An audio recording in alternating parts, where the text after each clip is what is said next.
I now give the floor to the distinguished representative of Pakistan.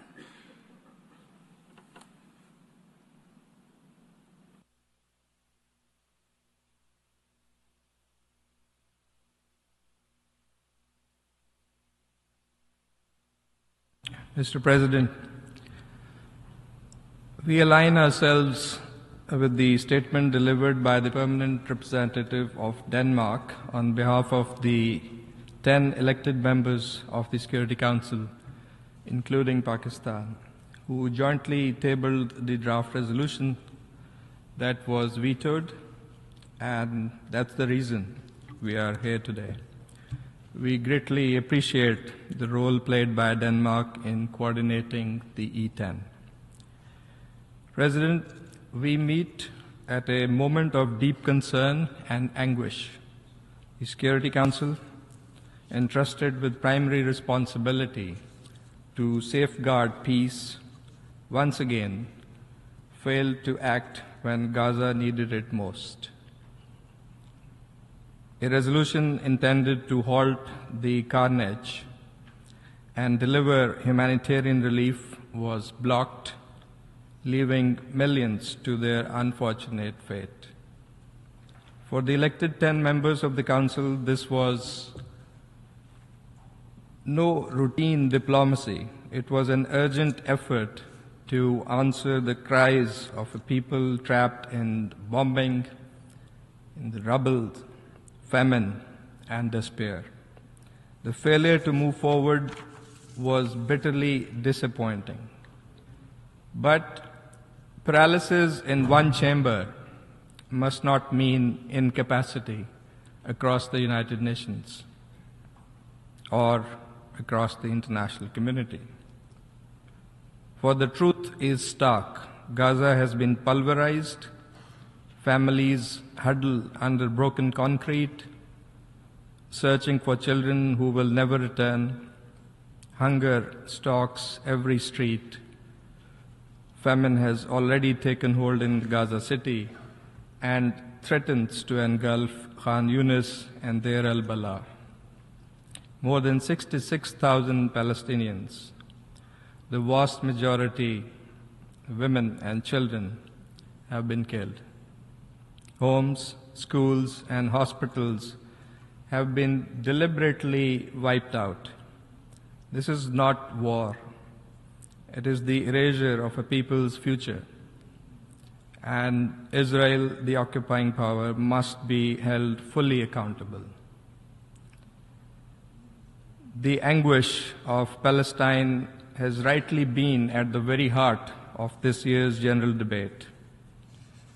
Amid devastation, the voices of conscience have grown louder.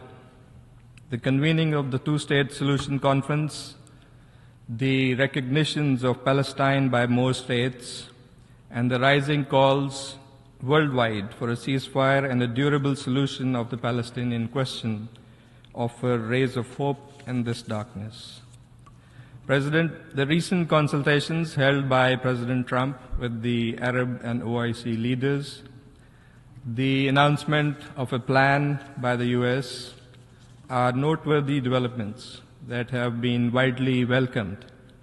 And we hope, cautiously but sincerely, that such initiatives can help deliver what is most urgently needed: an immediate ceasefire, an end to the war, unfettered humanitarian assistance, and above all, a credible political horizon towards Palestinian statehood. Pakistan, as part of these consultations, will work to ensure that efforts are judged not by promises but by results.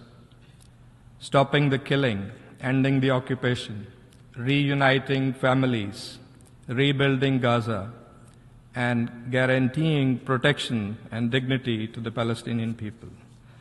Let me note in this regard that in a joint statement, the foreign ministers of Jordan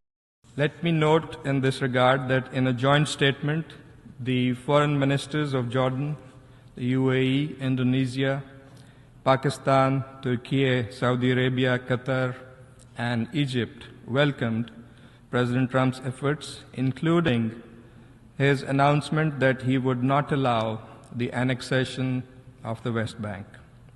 And the leaders reaffirmed their joint commitment to work with the United States to end the war in Gaza through a comprehensive deal, one that ensures unrestricted delivery of sufficient humanitarian aid, prevents displacement of the Palestinians, secures the release of hostages, achieves full Israeli withdrawal, rebuilds Gaza, and creates a path for a just peace on the basis of the two-state solution, under which Gaza is fully integrated with the West Bank in a Palestinian state in accordance with international law, as key to achieving regional stability and security. In line with those commitments, and at the risk of repetition, let me today from this podium make 5 urgent calls.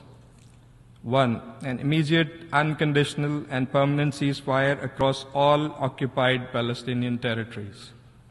2. The lifting of the blockade and allowing unfettered humanitarian access.